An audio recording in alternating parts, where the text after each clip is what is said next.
Collective, welcome, welcome. I'm Nikki, your local vegan taroist. It's been a long time. I'm no longer on the road. I am settling in to a place.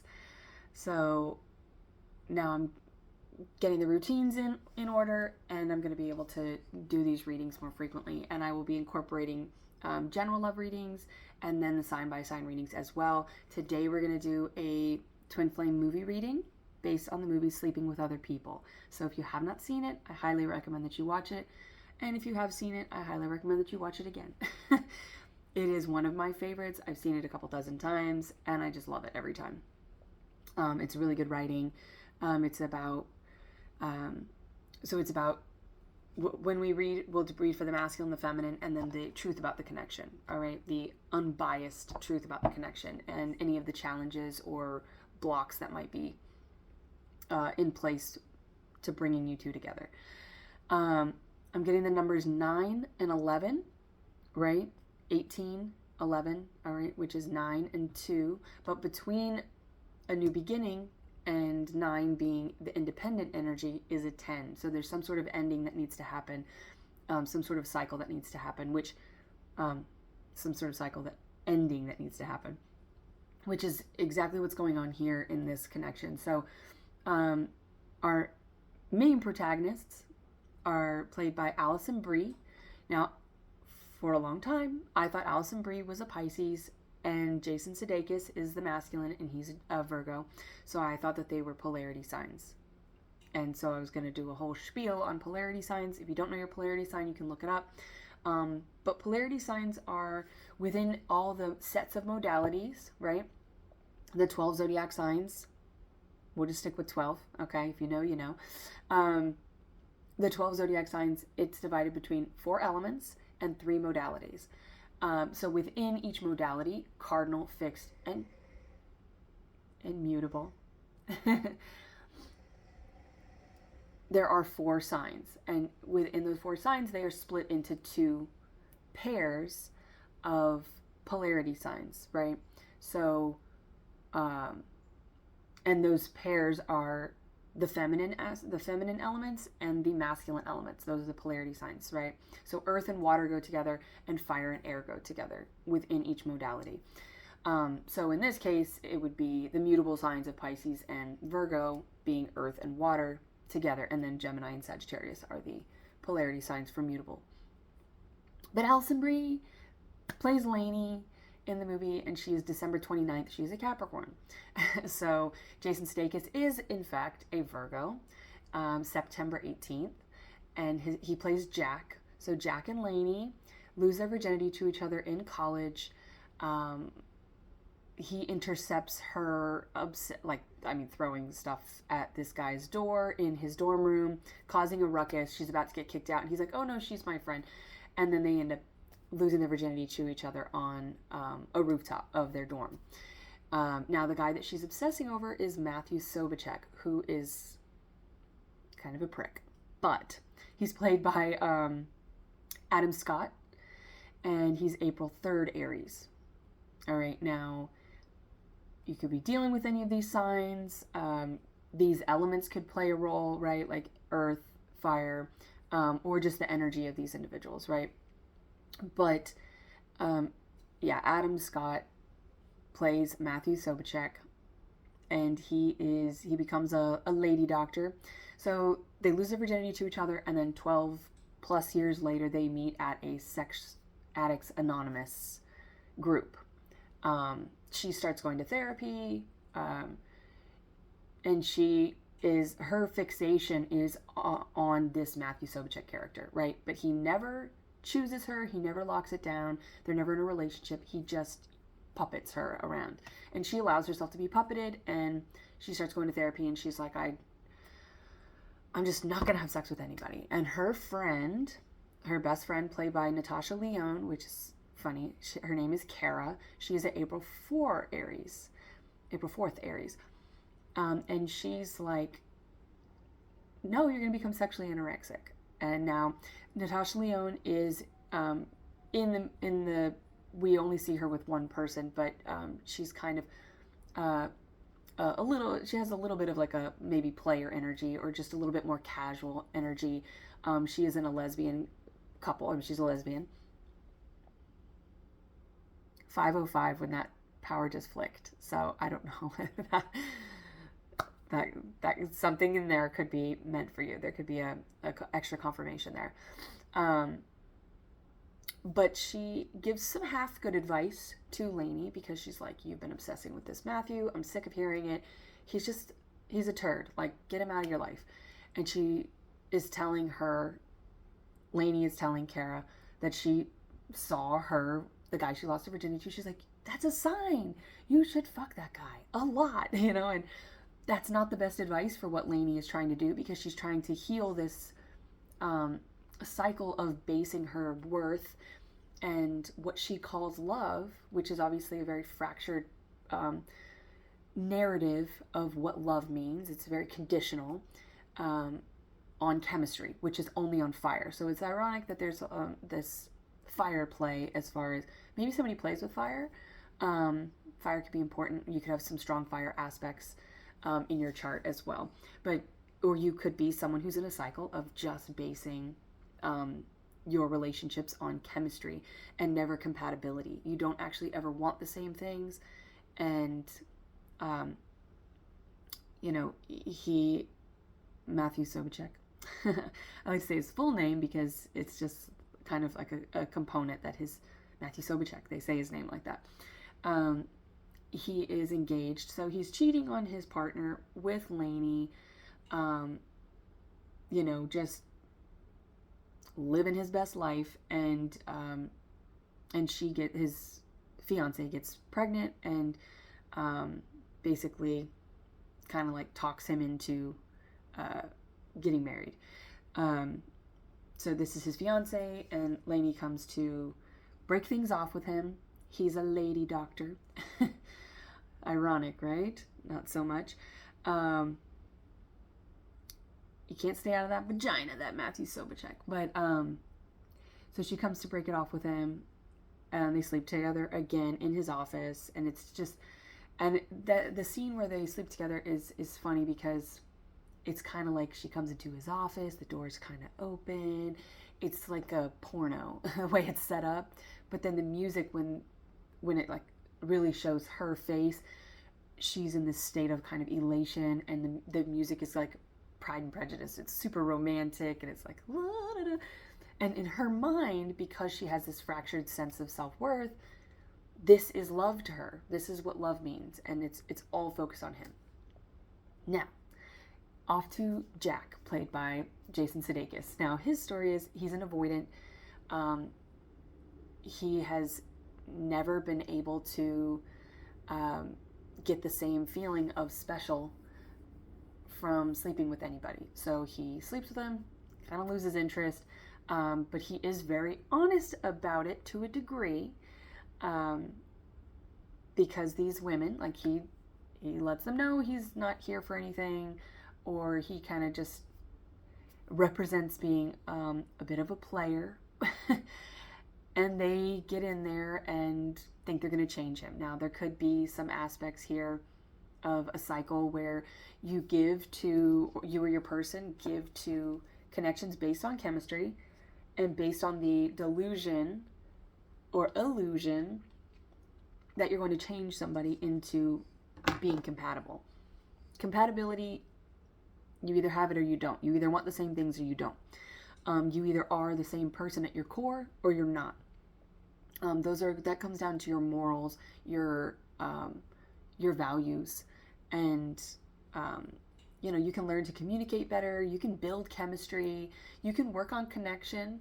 Although connection is that thing that you can't really describe. Sometimes you just have a connection with people, and you might have connection with animals, elderly people, platonic relationships. You just have a thing where you're like, I need this person in my life, and I can't really describe why. And as you guys know, if you've been following me for a while, the 4 elements of divine union are earth for compatibility, chemistry for fire, connection for water, and communication. I was going to say conversation. So you and this person are probably having a conversation about some truths here, but communication for air. And these are all essential for divine union, right? Just like the magician is all four elements. They are the elementalist, they are the divine alchemist. And both the emperor and the empress are magicians, which are the culmination of all the queens, all four elements, and all the kings, all four elements. So there's something about, and I was actually just talking with somebody about the different kind of like echelons or like hierarchies of attractiveness. And there's like cute, pretty, beautiful, gorgeous, and then for men possibly there's like cute, hot, sexy, and handsome, like whatever your descriptions are for what you consider attractive, like who you would take home to mom, or like who you would have a long-term relationship with. And basically we came to the conclusion that there's what's called the pinnacle. Now there could be a lot of earth energy here, like pentacles, but the pinnacle, or like the apex, the top of the pyramid, is like encompasses all of those levels of attractiveness, where like if you're with somebody who's hot, they might not be somebody that you want to have a long-term relationship with, but it's like they're good enough for now. There's Mr. Right, and then there's Mr. Right now, or Mrs. or whatever. So it's pretty cool when Lainey and Jack re-meet. All right, so this could be somebody from your past, or this could be a past life connection. So when you come together in this life, it will feel like you've known each other forever. You'll just kind of click because you have these four elements of being twin flames. And now twin flames, you can have this push-pull because maybe you meet up on some areas, but your chemistry is in a cycle with people that are not healthy for you, that are not compatible for you.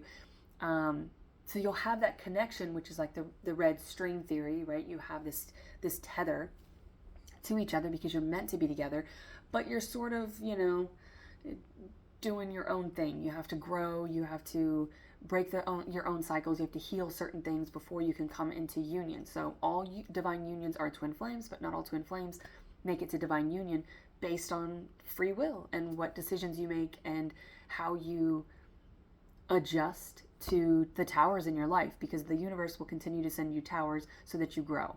1, 2, 3, 4. So yeah, moving forward, it's like a progression of coming together, a sequence of events. Certain things have to be put in place or eliminated for this connection to come together.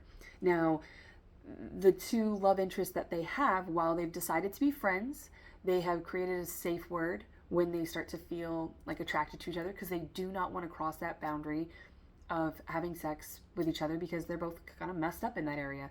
He like loses interest and she becomes hyper fixated. So they know, intellectually, they know that it's not a good idea for them to sleep together again, because they did lose their virginity to each other. But they, at least in this place, are aware enough that yes, there is chemistry here, but we don't match up on the areas where we're going to be able to move forward, and we would ruin the friendship. So this could be someone who's a friend and you just don't want to do that, or that you could work together, or there could just be other components. Somebody could have to finalize a divorce, or there could be kids involved. Like there could be things, there could be legal things that have to take place, or somebody could be moving. Again, you could be in some sort of transitory phase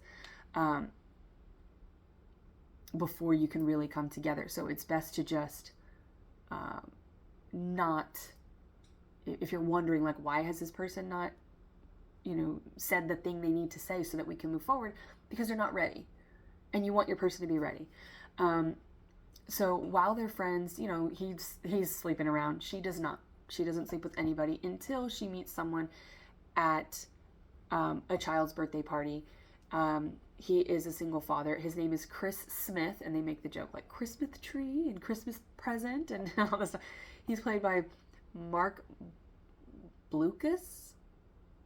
I can't read my own writing. Anyway, again, 09 something at 9 a.m. or 0900. Somebody could be military or prior service, or for whatever reason, use 24-hour time. And then Jack deals with Amanda Pete. She has the child. They're both January 11th. So there's a lot of Capricorn energy here with these characters, with Allison Brie. I'm certain she was a Pisces. That Mandela effect gets me every time. But that's also part of the instruction and the download process for me when I'm thinking somebody's going to be this. And so you may or may not know your person's sign, or you may think that they're kind of they're operating out of a different place, right? They're operating out of some sort of other aspect of their chart that's not their truth, right? Your sun sign is like your ultimate truth, and all of the other aspects of your chart influence that. Where your sun sign should be the main influencer, because just like the solar system, the sun is at the center and everything orbits around it. So if you have other aspects of you, other shadow aspects of you possibly that are controlling that, things are not in proper orbit, right? And so your sun sign is like, I don't feel like I'm in my truth. And now if you're in some sort of toxic connection or some sort of shadow cycle, then yeah, you're not going to feel truly aligned with your truth, your ultimate truth. The sun is the truth, right? The sun is the illumination, right? Phantom of the Opera, possibly. Could be important here. Or maybe like operatic music, classical music, orchestral music could be important. So there's something about January 11th. 111 could be important here. I've been seeing 111 a lot. Actually, I just realized that's what that is. So that could be some sort of, which if you're talking about the divine union, it's 1111. So we're like missing a 1 here. So we're at the 3. 3s are very important. We're at the 3. So to come into the 4, there's like one piece missing. I'm like mything because Chris myth. So somebody could have a lisp. There could be someone who maybe has that, has some sort of speech impediment, or is getting tripped up over their words. Cat got your tongue. Someone could have a cat, but there's something about, or Leo energy here, with the sun and all of that. There could be someone who's not operating out of their like central character. And it's also like always the bridesmaid, never the bride. I was just talking about this as well, being like the good luck chuck or something. Like you're always the person who like feels like a placeholder to other people, and then you see them go off and they get married, they have kids with other people, they have the life that you want with them, but they didn't want it with you, and that may have influenced the way that you felt about yourself. But just know that that does not mean anything about you. That just means that that person was not your person. And I know that probably just sounds very like cliche, like there are many fish in the sea, and it can cause like emotional burnout and cause you to lose hope in the process. Keep the faith. Keep the faith. Got to keep the faith. All right, did we cover everybody? Okay, so there could be like a married couple, or you could be like the last single person in your friend group, because there is a primary couple, peripheral couple here, that's friends with Jack, Jason Sudeikis' character. His business partner and friend is played by Jason Montezukis. Is that how you pronounce it? Montezukis. He's a December 18th Sagittarius, and his name is Xander. And his wife is played by Andrea Savage. I did not write down her name in the movie, but she's played by Andrea Savage, who's February 20th. All right, so we've got some Sagittarius, Aquarius, which can often be confused for each other, just by the sound of the name, or the fact that they are both they're kind of a misunderstood trifecta, particularly Aquarius, because Aquarius is often confused for a water sign because they're the water bearer. They keep things close to their chest. So there is sort of like now Aquarius has like they're both masculine energy with air and fire. So the way that they kind of operate is sort of, people feel like they are very cold or guarded. Now Aquarius is more like they'll just sort of fly away, like they sort of retreat into themselves, into their mind, into their head space, and out of their heart space, where Sagittarius is like, yeah, everything's cool. I'm very curious about a lot of things. They seem very fun and inspiring, and there's a lot of chemistry, but they sort of zoop away from emotion. So they're both sort of like individuals that could be misunderstood, and it takes a very particular type of person to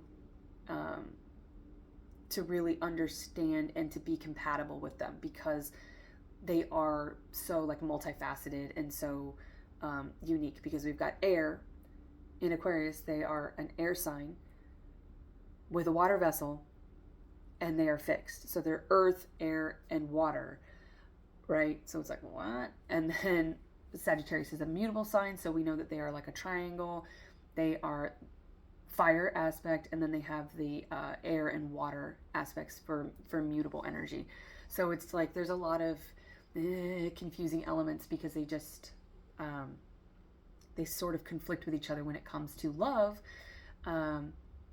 because there's so much like there's a lot of feminine energy around a masculine sign, and then there's like not enough feminine energy around a very masculine sign, because fire is the most masculine. I don't know if any of that makes sense, because saying it out loud, it doesn't make a sense to me, but in my head it makes sense. So hopefully there's something that makes sense, and maybe you feel like you don't make sense, and maybe you don't make sense to other people. You're gonna make sense to this person. So we're gonna go ahead and read for but that married couple is really funny. Their chemistry is really funny. Their banter, they like tease each other. Yeah, they're great. So you could have a couple around you two, that is sort of some close to something you want to model, or maybe you and this person are going to be that for each other and for the collective. All right, let's get into the cards. Now that we're 22 minutes in. All right, so for the feminine, we have the Wheel of Fortune, 5 of Swords, and the 4 of Cups. Yeah, this is someone who's like, where is my love? I don't understand this. That's what I'm getting. Like, you keep getting these partners, and you're like, I don't understand why I keep getting this. I don't understand why I just don't feel the thing, because water is feeling. There's like, and this could be some sort of cycle here. I mean, this is wine here, but it looks like blood. Something in the maternal side with water, that's the feminine. You could have had a water sign mother, or you could have strong water placements that were heavily influenced by your mother, who did not represent how to choose the right partner, right? Because the 4 of Cups is choosing a romantic partnership, or something that is emotionally fulfilling. And then we have the Wheel of Fortune, which is, waiting. There's a waiting game here, waiting on divine timing, waiting for things to click into place. Again, that sequence of events, things are just not quite there. And so we have the Devil here kind of being the maestro. Again, there could be children involved, because I'm seeing the little xylophones, ding, ding, ding, ding, ding. That's what I'm kind of getting with the Devil here. It's like they're just sort of playing maybe something, again, with the orchestral music, or like instrumental music. I mean, someone could play an instrument, but there's something about the lyrics not having lyrics, because I'm just getting like music boxes. You might collect music boxes, or there could be you could have some sort of music box or something, some sort of melody stuck in your head, or you might have like a melody stuck in your head that makes sense when you hear this person. That also is like Cloud Atlas. There's like a melody that you dream of. Do you hear music in your dreams? Right? Maybe you hear music in your dreams. And then we do have the 2 dead fish there, so more Pisces energy. So something about the third eye here, seeing this person in a way like you've never felt seen. And this person is going to, again, maybe you lost your virginity to them, maybe you knew them in a past version, or earlier in this incarnation, or this past life connection. It's going to feel like you've seen each other before. Like it's the only person that actually can see who you are. how you operate. They know how you think. They think how you think. They feel how you feel. And even if you do have different differences, because you will naturally, because people do, and because you're masculine and feminine, at your core, you're exactly the same, because you are, cut from the same cloth. You are made from the same star. You are the same pieces. And this person's going to bring you a lot of peace, right? Where children of chaos are threatened by peace, because all they've known is chaos. That's what they have adjusted to. That's what they've acclimated to. That's what they've built up their identity around, is muscling through, is figuring it out, is being hyper vigilant. And so it's like, when you don't have to do that, it can bring you a lot of disruption. And so we will often, until we break that cycle, we will put ourselves in cycles of distress, in cycles of chaos, because that's what's familiar to us, because that's what we were taught as children, was to pick the wrong people, and to probably just, you could have had a mother or father who just vented about their partners, that they shouldn't have done that. Don't vent to your kids about stuff like that, or do, free will, whatever. Maybe they'll listen to this reading years from now. No, we're cycle breakers here, so whoever that was, they can go somewhere else. All right, and then we have the Five of Swords. Now this is 2626 on the clock there, so we've got 8/8, so that could be August 8th, something in August, 16, which is 7, so maybe something with those numbers is important to you. 8/8 is a Lion's Gate portal, so there is something about a portal is coming. There's going to be an opening. Someone's going to make an opening for somebody to come in. And right now, communication feels blocked. And this could be because, just like I'm getting the melody without lyrics, it's like the words are missing. This is a very feelings-based connection. There's a lot of water aspects in this connection. It's very heart to heart. But if you are all in the moon aspects with that Pisces energy, or Cancer, if you're all in the moon aspects, because Cancer is the feminine aspect of the heart chakra and Leo being the masculine aspect, it's like the clarity and the leadership of the masculine taking initiative is missing here. Now in the movie, they know that they have feelings for each other. She's like, do you want to talk about it? We act like a couple, but we're not a couple. And he's like, yeah, you're my best friend. And it's like they do express, and they're very tender with each other, which is my favorite thing about this movie, is that there is no hurt towards each other. There's no, you're an asshole, you're a bitch, you're crazy, you're this, you do that. There's none of that, When Harry Met Sally stuff. And I'm thinking of When Harry Met Sally because that's another long-term friendship connection where they discuss their partners and all of that. And he's an avoidant, and she's, emotionally guarded romantic, right? That is kind of the same theme here. But they go through a period where they're mean to each other, because and you and your person may go through this if you are in that friendship, because you may be so frustrated that you have these feelings for this person, but it's not moving forward. They're not taking the initiative, or you can't put it into words what it means. You just feel it. And that may feel like some sort of energetic attack, because you're like, this person would bring me a lot of peace. This is my person. But at the same time, I still doubt my worthiness for deserving this kind of love. And so that might make you reactive. And that's, sometimes people do that. Sometimes we are mean to the people closest to us because they know they can take it. We know they're not going anywhere. Is it right? Absolutely not. But that's what I love about this movie, is they never have that moment. They're always very gentle and kind with each other, very understanding and open. So I like that, because I think the rise and fall of the typical rom-com is just, I think it's unnecessary. And for me, and for many people, it's, once you say certain things, you can't take them back. They'll always be there. Um, so there's something very careful about this love that's very kind and gentle, and you're not here to hurt each other.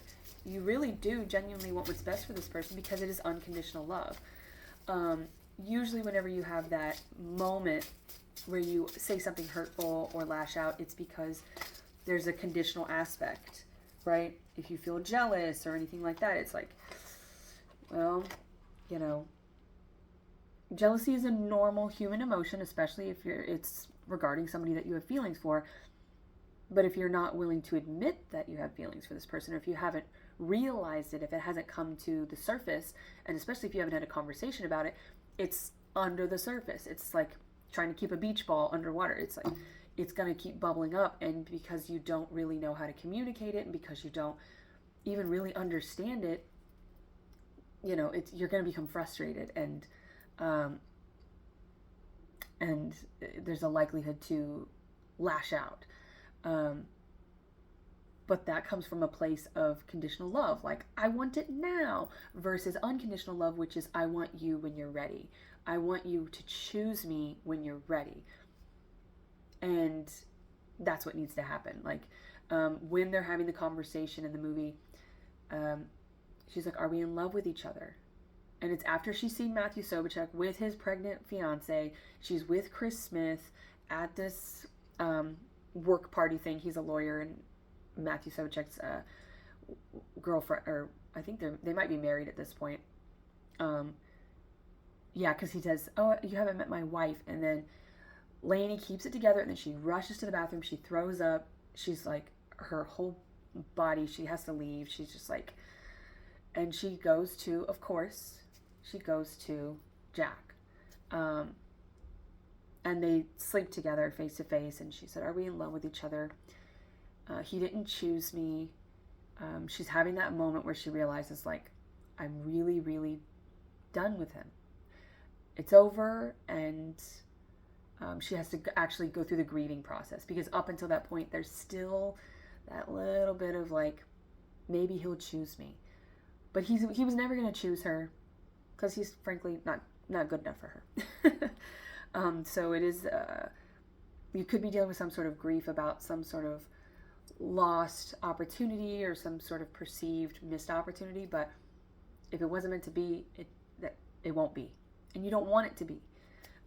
You want what is meant for you. So we have the 9 of Cups, which is wish fulfillment. And see, he's just waiting there with his arms crossed. There's some sort of like, it almost looks like a monk, but like jailhouse.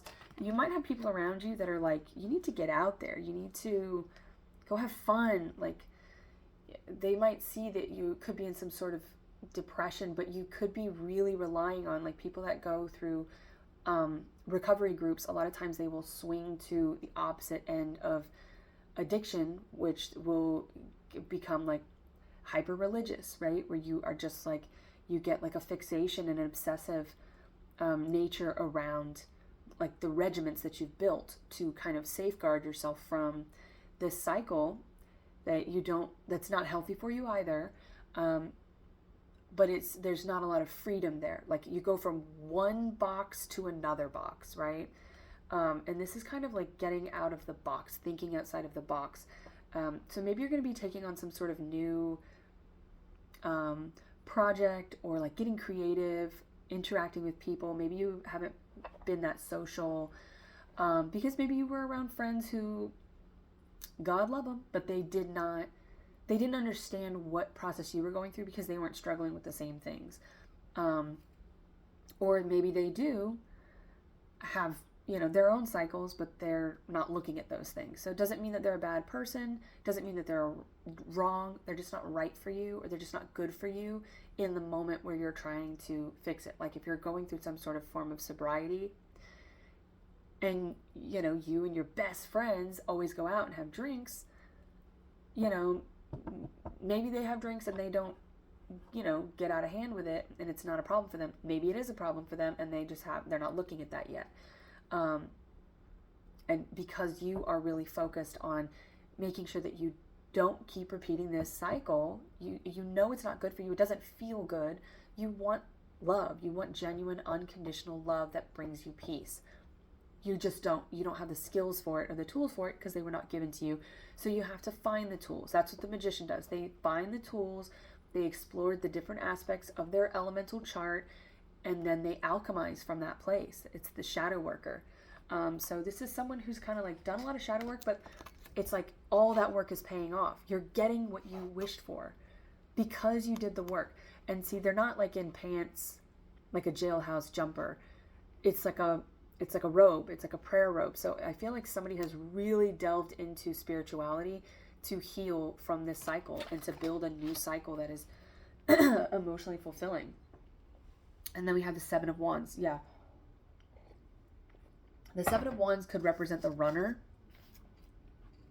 on the masculine, right? That avoidant kind of thing where they're like fighting off. And they're using the seventh wand to fight off 6 wands. Now the 6 of wands is Leo energy. It is about self-recognition, self-admiration, possibly self-affirmations, right? So like wands are about alchemy and creativity. They could be about work. And the main way you communicate with your person could be through online, right? Could be through like wands can be like messages. And this could be, again, this could be a masculine who's like really fighting off. Wands are also phallic symbols. They could be fighting off, like, you know, they could be very attractive, and there could be a lot of people that want them for just chemistry. Wands and fire are chemistry. And they're kind of like fighting off this desire because their shadow aspect wants to just sleep around and all of that. But then they're laying there in bed when the people leave because they told them to leave because they don't like spending the night with them. There's a scene in the movie where they're texting back and forth. Lainey and Jack are texting back and forth. And then it cuts to him and some girl's like just getting dressed. She gives him a kiss goodbye and he's like, bye. And she walks out and it's like, his heart is really with Lainey the whole time. Like that's, his heart is with her, but he's still giving to these lower vibrational connections, right? Well, they're not real connections because it's just fire. It's no water. Yeah, 5 of Cups. And this is that Pisces energy as well of like looking at the past, crying over spilled milk, woes and all of that, feeling wounded of the heart, what could have been. All the while, there are 2 upright cups over here. The 2 of Cups is that union. It's the agreement. It's the heart-to-heart conversation with your person. And they're in the upright over here. But there's this masculine still kind of looking at like what could have been. I get like them thinking what I did wrong in these past connections. You didn't do anything wrong. This could be someone who's really mean to themselves about like, oh, I'm an asshole. Oh, I'm just a bad person. You know, and maybe along the way, like in the movie, they do inadvertently hurt people, you know, hurt people. Like they, you know, they're consenting adults. So, I mean, it's just like Amanda Peet's character, Paula, who does have the relationship with Jack. You know, when they first sleep together, they go out on a date, and the first night they go back and they have sex, and he says, oh, Lainey, when he climaxes, oh, Lainey. And she's kind of like, who's Lainey? He's like, it's a long story. And she goes, do you want to tell me about it? She's very kind. But in that moment, a respectable woman, right, who knows their worth, she's in her own cycle, right? She's in her own power struggle. You would not continue to engage with that person if they're calling out another woman's name, right? So it's very kind that she holds that space for him. But then the fact that she continues to engage with him is like, well, we all make our choices, right? It's kind of like, so yes, she ends up getting hurt. But sometimes that happens. And that could be the thing, is there could be some sort of fear in the masculine side that they're going to have to disconnect from these people, and they don't want to hurt them, but they're not their person, right? A 2 of Cups it's 2 people who make an emotional contract. And so in order to do this, they are going to have to they're going to have to maybe spill some milk, right? And they're kind of, that hurts their feelings. They're sad about that. They don't want to have to hurt these other people or this other person. There's some sort of people over here. Could be friends, could be I'm not sure why it would be friends, but there could be, again, like if they it could be drinking here with the cups, like they could be going out partying with people, and in order to pursue this wholesome, true, divine love, they're not going to be able to engage in this past version of themselves anymore. And so some friends might get cut out, or some lovers might get cut out with the cups, right? And they don't really want to do it, not because they don't want this connection, because it is their wish fulfillment. The masculine's viewing it as their wish fulfillment. It's like, this is exactly what I waited for.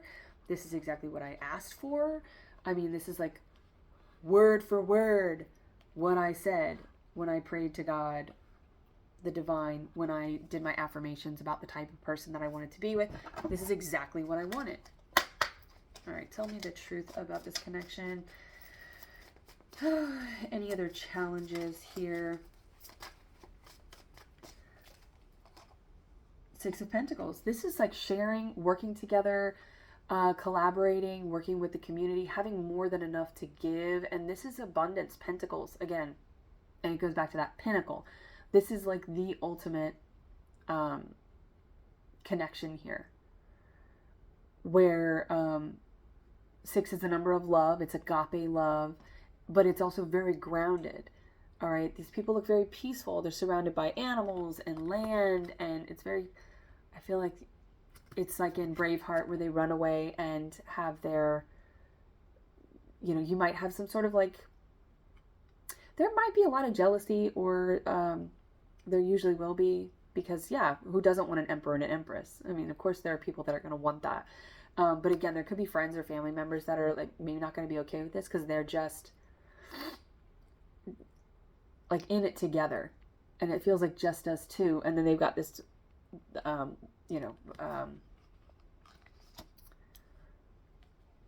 magistrate. What is that?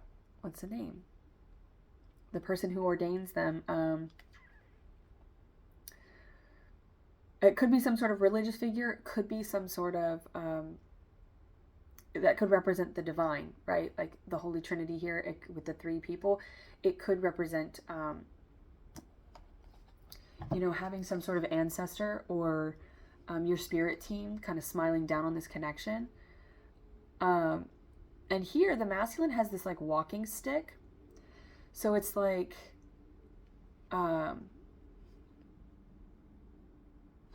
somebody could be like standing up for themselves for the first time. Like the masculine could get walked over because of this energy of like being too kind, being too nice. Now there's a difference between being nice and being kind. Being nice is what other people expect of you. Being kind is being true to your, because there are ways to tell the truth. Like when people are just mean, they're like, I'm just being honest. No, you might have some truth in what you're saying, but there are different ways to say it without, like, being nice is like not really telling the whole truth necessarily, because you're just telling people what they want to hear, versus like, this is what you need to hear, but I'm going to say it in a way that is truthful and kind and compassionate because I don't want to hurt you. Which would be the truth that maybe needs to be like the beans. Like I'm getting like spill the beans. Which, yeah, with Jack and Paul, with Jack and Paula, he's not being honest with himself. He's trying to give Lainey. She moves away to go to doctor school, to college, to become a doctor, medical school. Thank you. And so he needs to give her that space. He knows that that's important for her process, and he doesn't want to interfere with that because, again, he loves her unconditionally. It's his best friend.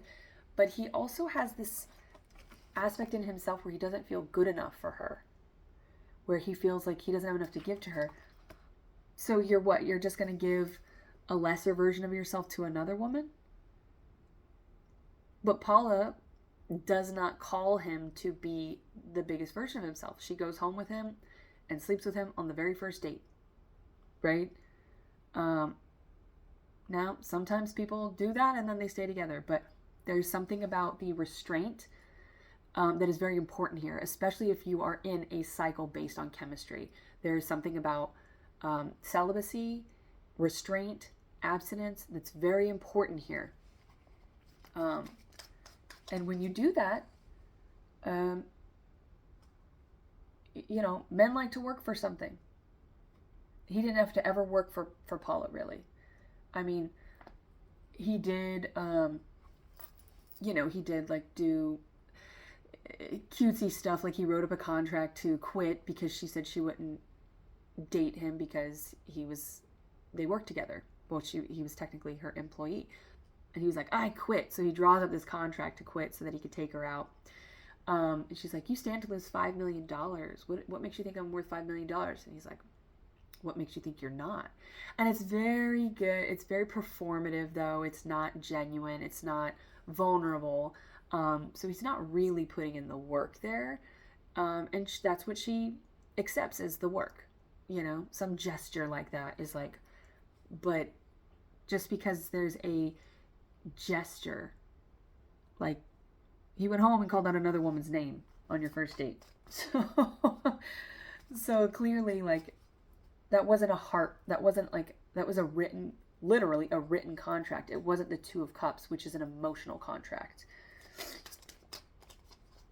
Two of Pentacles, face to face. This is a grounded, I love it because there's pentacles everywhere. Seven of Pentacles. So it's going from the Seven of Wands, which is guarded energy. It's denying yourself what you truly want, to having something that is what the Seven of Pentacles is like seeds that were planted. In the Rider-Waite Tarot, it's somebody watering and looking at their flowers blooming, right? Maybe you're into gardening or something. But it's like, the grass is greener where you water it. This is someone who's an investment. Pentacles are about investment. Earth energy is about longevity and compatibility, right? So this is someone who's going from denying what they want based on chemistry to accepting and honoring and investing in what they have always wanted, right? Because Seven of Pentacles it's things that take time. They're seeds that you planted a long time ago. So these are thoughts that you had as, particularly on the masculine side, where this is the type of person I want, right? Maybe they didn't have it represented to them, so it felt like it was unattainable because maybe their parents did not represent it. Maybe they had like no aunts or uncles or anybody around them that really showed them what they imagined love to be in their mind. So they were just kind of like, they put it away. They put those seeds in storage because they were like, that's not real. I haven't seen it. And if, as a masculines are about the physical. If I can't see it, tangible, I can't hold it, like pentacles, like money, if I can't hold it. And maybe this is a masculine who also focused on their finances as being part of like their value system, like what they had to provide for a feminine. And yes, masculine does provide, and you don't want to be broke, because if you're super financially stressed, then you're not going to feel stable enough to give. But Six of Pentacles is having more than enough to give, and I feel like a lot of that physical abundance is going to come when you come into union with this person, because it's like those people who knew you before you made it. You build it together, and you know that they're there because they love you as a person. They support you. They support your vision. They believe in your dreams. Oh yeah, these are like seeds that are planted. This is someone who's learning to dream again. Because if you don't think it's there, you'll just give your energy to like what's in front of you, because it's like, it's here, it's good enough, it's fine, whatever. But you don't have a physical representation of somebody. Could be a model here, but it's like you don't have a model for what you dream of, so you just ignore that. You put those dreams on the shelf and you shut the door. So yeah, maybe you're actually going to be planting some seeds. Also, planting seeds represents, for me personally, I collect seeds. I've collected them from my travels. I've got them all over, and when I get to where I'm going to get, where I'm going to stay and set roots up, I'm going to have my, my Manifest Destiny tour garden, where I will have, like, I'll plant all the seeds from everywhere I've been, and I'll have my own little garden of everywhere that I've been, and kind of the different unique plants from where I've been. And that's kind of like the magician, the emperor, and the empress. These are the two that have traveled around, and they build an empire together. You don't build an empire by yourself. You can build a foundation, you can gather the materials, but only when you're together. You and this person are going to work really well together. And the Two of Pentacles, yeah. You see eye to eye. You're very compatible. This is balanced. Like, look how balanced this is. These things were not balanced. These past connections were never balanced. That's why these cups fell over. It's like, ooh, they're in a tray that's all wonky. Because, to clarifying the Five of Swords, it's like, you could never speak your truth. You could never be authentically yourself. So you stopped saying the words. You stopped expressing what you wanted. There was always conflicts and fighting and disagreements and competition of, like, who's right, who's wrong. Someone always had to be right. And it's like, it doesn't matter if you're right. What does that even mean? In this, it's like, we're both right. Oh, you have a different perspective. You're the flip side of the same coin. We see eye to eye. We are very compatible, and we balance each other out, because, like, you can be the same person. You are the same person. So you can be yourself because you've finally found somebody who is like you. What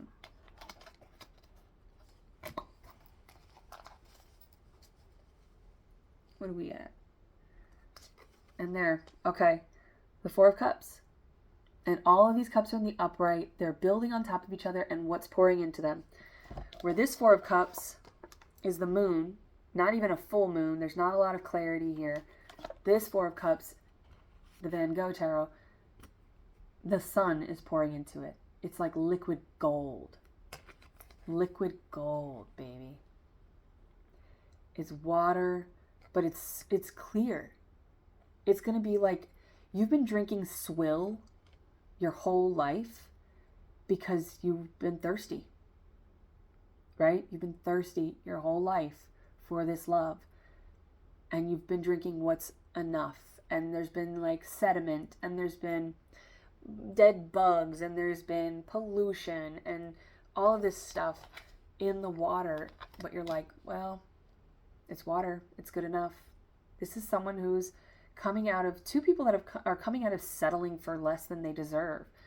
But in order to do that, you have to believe in what you deserve. And, like, this union is going to help heal that. It's going to help you recognize what you deserve and what you don't want anymore in your life. And it just becomes that simple when you have people around you, whether it's like these peripheral characters here that show you, like, you can have a good, fun, like, relationship. You can have kids and still be playful and still adore each other. And their connection is unique. The friend Xander and his wife, which I did not write down, played by Andrea Savage, but I didn't write down her character's name. So this is fully illuminated. All these stars here, gold stars. I feel like there's a lot of appreciation here, and a lot of, like, accolades and things to be grateful for. I mean, obviously, yeah, you're coming into divine union. But it's like you get a gold star. So she is a teacher. Lainey is a school teacher before she goes to medical school. And she'll probably become a pediatrician. Doesn't say, but I could just see her being a pediatrician. She's very good with kids. So there is something about kids. You could be a teacher. But the gold star, it's like you get a gold star. Like, somebody thinks you're so awesome. You are the gold star. And the sun is the star of our solar system. So there's a lot of Leo energy, about self-recognition, the masculine aspect of the heart chakra, and a lot of water and pentacles. So it's a lot of feminine energy. It's very nurturing. It's patient. It's kind. And we're putting all this conflict around masculine energy about go, go, go. There's that also like Aquarius, well, Aries as well. But that Aquarius Sagittarius dynamic that I was talking about. There's like putting aside the masculine aspects and really coming into that water aspect, right? Coming down into that water vessel for Aquarius and coming down into that water aspect of your modality, your mutable modality for Sagittarius. So whether you have those signs or you're dealing with those signs or not is irrelevant. We all have all the elements in our chart. So this is about understanding however you need to get into your water aspect and really listen to your heart when he's calling for you. So this masculine could be calling the feminine and having this conversation. Now, at the end of Sleeping with Other People, when he does finally realize, he gets into a fight with Matthew Sobchak. He sees him and he's like, oh, this fucker. And he punches him in a public restaurant. They have a brawl. His wife's water breaks, and then Amanda Pete's character, Paula, she's sitting there while he's fighting this man. She has no idea where this comes from, and he's like, "That's for my girl. That's for my girl." And she gets in the back of the cop car after the fight and everything when he's being booked, and she says, "Who's your girl?" And he won't even say it, and she's like, "You won't even say her name." So he is not being honest, and then he finally realizes, because Paula finally puts him in his place and finally puts up a boundary and a barrier and forces him to look at himself, where she had just made it easy for him to be dishonest because she was also ignoring what she intuitively already felt. And once he realizes that while he's at the station, he uses his one call to call Lainey. She's in Michigan at school. She's in the dorm, hanging out with the other students or whatever. And he professes his love to her. And in that moment, he's like, Elaine. Her name is actually Elaine, but no one really calls her that. So he's like, Elaine. And Matthew Sobchak's character is in the other room, and he's still talking to the cops, I don't know this guy. I don't know what happened. I don't know anything. This fucker, my wife's giving birth. He was going to be the doctor to deliver the baby, and he's in a jail cell. So to him, he feels like this happened to me. This is unfair or whatever. And then he hears him screaming. He hears Jack screaming, Elaine, I love you, Elaine. And she's on speakerphone, I love you. And he has this moment of realization, I fucked up. So there may be some sort of past connection that will try to come back in. Whenever people around you that disregarded you or did not see your value or did not invest in you, see you investing in yourself, and especially when they can feel that you are coming into union, they will always come back. The boomerangs will always come back because they feel you were a missed opportunity for them. You were put in their path as an opportunity to get on a divine frequency, and they didn't take that opportunity. So that was a facet of that was a shadow aspect of your twin flame that was represented in a physical vessel. And because the timing wasn't right, moving on to somebody else, another vessel, and your twin flame will represent themselves in another body. Sometimes that person goes off, does their work, and that same person will come back. If that's your story, claim it. I do not believe that, but that's also because when I'm out, I'm out. I'm all in or I'm all out. So if somebody gets me to the point, as a very tolerant Taurus, if somebody gets me to the point where I am no longer investing, I'm not going to reinvest in that. Because it's done. So the universe and my person knows that that's how I operate. So he represents himself in a new vessel, because otherwise that resentment, grudges, any of that residual hurt is going to be there, which is why this movie is one of my favorites, because there is none of that hurt there. They don't ever hurt each other. They work through that hurt and their shadow aspect on other people, which might seem unfortunate.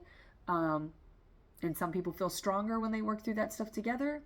But some people, if you don't want that, or if you know that you don't have that capacity, right? It's not about like having more capacity or greater capacity. It's just, if that's not your thing, where you want to stay with someone who has hurt you and like worked through those shadow aspects together, then understand that that's why you're waiting. You're waiting so your person works through those things outside of you, so when you come into union and you come into connection, it's done right. It's balanced. It's peaceful. It's not, you don't ever have to like look at that person and remember how they hurt you or how you hurt them and live with that guilt and live with that shame. You know, you can make amends with other people. And oftentimes you'll find that those people, they move on and they find exactly what they wanted in somebody else. And it wasn't a missed opportunity. It was really just a lesson, a marker, a tower. And you were the catalyst by hurting them or by being dishonest. You were the catalyst for them to actually go find what is meant for them. And in that, hopefully you find some sort of peace and forgiveness for yourself so that you can come into this union, because this union is the one. So hopefully there was something in here for you, collective. Until next time, I wish you well.